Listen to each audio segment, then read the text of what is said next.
One of the people around Princeton when you were there was Kodaira. Kodaira was there, and the second year I was there, he gave a course on algebraic surfaces. And it was just a beautiful course. The way that Kodaira taught, he didn't speak.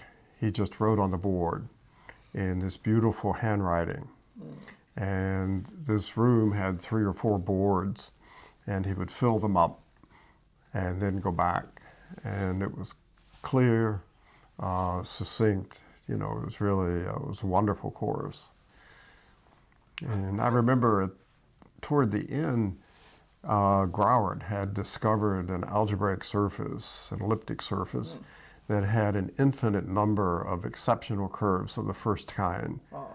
And that amazed Kodaira. And so he came in and he said, Professor Grauert has discovered this amazing example.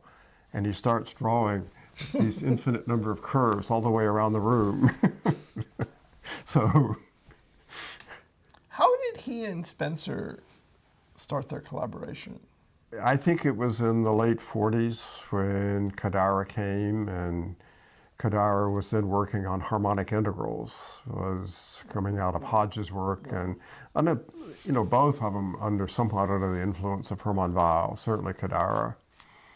And Spencer was departing from his one complex variable years. I would say almost reacting against them in a way, and was going into several complex variables, but really different, you know, the complex manifolds was just then emerging.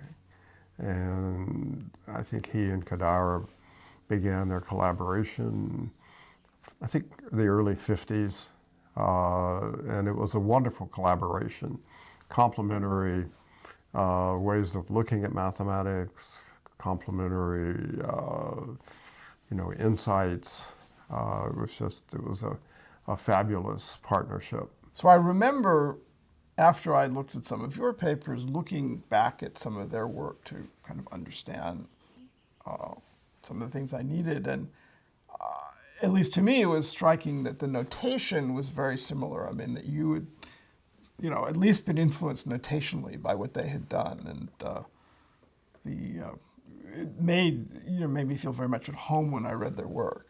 I think more than notationally, because a lot of what I worked on, certainly in the years right after graduate school, was a continuation of things that they had started with deformation theory and so on. In my life, kind of deformation theory has been a big thing, I think, just coming out again of that whole descent.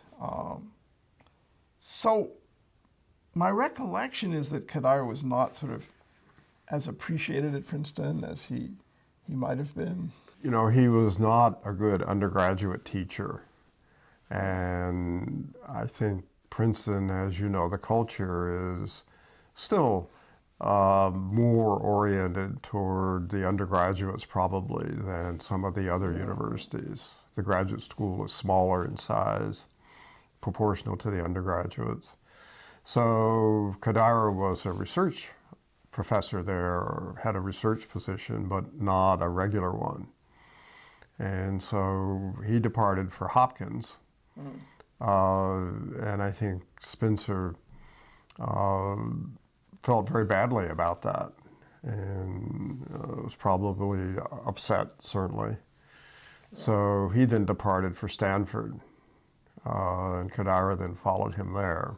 Or I may have the order a little wrong, but they ended up together at Stanford.